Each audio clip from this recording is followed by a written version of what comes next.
রাজ্যসভায় তৃণমূলের প্রার্থী তালিকায় রাজ্য পুলিশের সদ্য প্রাক্তন ডিজি রাজীব কুমার অবসর নেওয়ার ২৭ দিনের রাজ্যসভার প্রার্থী।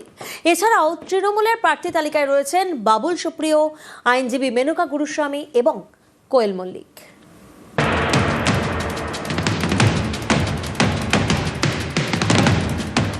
শুক্রবার রাজ্যসভার 4 প্রার্থীর নাম ঘোষণা তৃণমূলের। তালিকায় রয়েছেন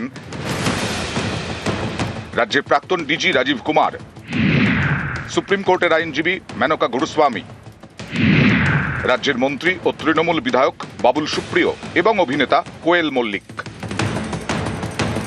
তৃণমূলের 4টি আসন খালি হওয়ায় এবার 4 নতুন মুখ রাজ্যসভায়।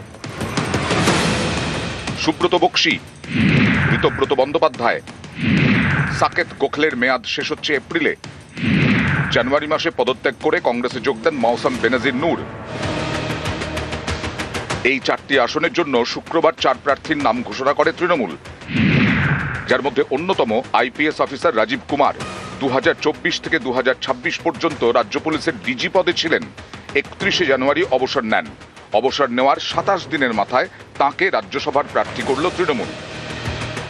বাবুল সুপ্রিয় সঙ্গীত শিল্পী, একসময় ছিলেন বিজেপি সাংসদ। 2021-এ বালিগঞ্জ থেকে তৃণমূলের টিকিটে জেতেন, বিধায়ক হন, এখন রাজ্যের মন্ত্রী। তিনিও এবার তৃণমূলের রাজ্যসভার প্রার্থী তালিকায়।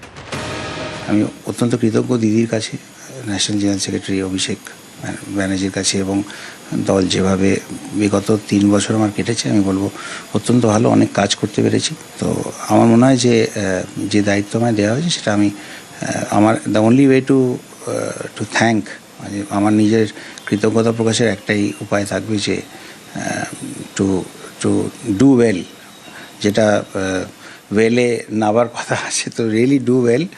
আর সংসদটা আমার চেনা জায়গা, কিন্তু যেদিক থেকে আমার যে কথাগুলো বলা উচিত আমার মনে হয় ঠিক জায়গাতেই আছে।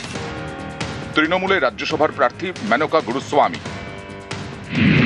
সুপ্রিম কোর্টের আইনজীবী, সমকামিতাকে আইনি অপরাধের আওতা থেকে মুক্ত করতে 377 ধারার বিরুদ্ধে লড়েছেন। অনেকের মতে নির্বাচিত হলে তিনিই হবেন সংসদে এলজিবিটিদের প্রথম ঘোষিত প্রতিনিধি। সাম্প্রতিককালে আইপ্যাক, ইডি, আরজিকর সহ একাধিক মামলায় রাজ্যের তরফে আইনজীবী হিসেবে দেখা গেছে। আরজিকর মামলায় কলকাতার প্রাক্তন পুলিশ কমিশনার বিনীত গোয়েলের পক্ষে সওয়াল করেছেন। মেনকা গুরুস্বামীর বাবা মোহন গুরুস্বামী প্রাক্তন কেন্দ্রীয় মন্ত্রী যশবন্ত সিনহার উপদেষ্টা ছিলেন। তৃণমূলের রাজ্যসভার প্রার্থী তালিকায় এবার কোয়েল মল্লিক, যিনি কোনোদিন সরাসরি রাজনীতিতে ছিলেন না, এবার একেবারে রাজ্যসভার টিকিট। সম্প্রতি কোয়েল মল্লিকের বাবা রঞ্জিত মল্লিকের বাড়িতে গিয়ে তাঁর হাতে উন্নয়নের পাঁচালী তুলে দেন তৃণমূলের সর্বভারতীয় সাধারণ সম্পাদক অভিষেক বন্দ্যোপাধ্যায়।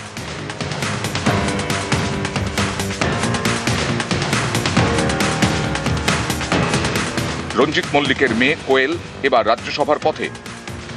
নেত্রীর নাম মমতা বন্দ্যোপাধ্যায়, যিনি সর্বভারতীয় মুখ। তৃণমূল কংগ্রেসকে যখন প্রার্থী তালিকা প্রস্তুত করতে হয়, সেখানে বাংলা অগ্রাধিকার থাকবে, বাঙালি অগ্রাধিকার থাকবে, পাশাপাশি জাতীয় রাজনীতিতে তৃণমূল কংগ্রেস এবং মাননীয় মমতা বন্দ্যোপাধ্যায়ের গুরুত্ব এবং প্রাসঙ্গিকতার কথা খেয়াল রেখে দলের বিস্তারের প্রসঙ্গটিকে নজরে রেখে সেই তালিকা ঠিক করতে হয়, এবং সেরা তালিকা নিউজ 18 বাংলা।